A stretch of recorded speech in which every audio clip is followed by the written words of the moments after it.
घर पर टाइल किणला बेले बहुत लोग क्वेश्चन करि टाइल किणवाई केते बजेट आसी थाए।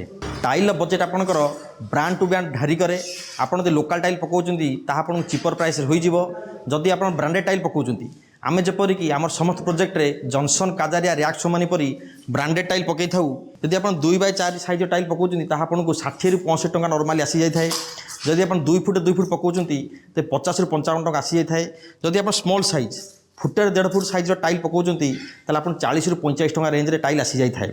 किंतु यही टाइल आपंकर डिजाइन पर डिपेंड करे। यही जॉनसन ब्रांडर 2 फुट 4 फुट टाइल आप 100 रु 150 टंका 200 टंका मध्य भी प्राइस भैरी करे। जब भी आप टाइल परचेज करुँच सजेस्ट करी जदि आपन पाखे हेल्दी बजेट अच्छी तो ब्रांडेड ही चॉइस करूँ। कारण लोकल टाइल पकड़ा द्वारा एथिरे बहुत अंडुलेसन थाए।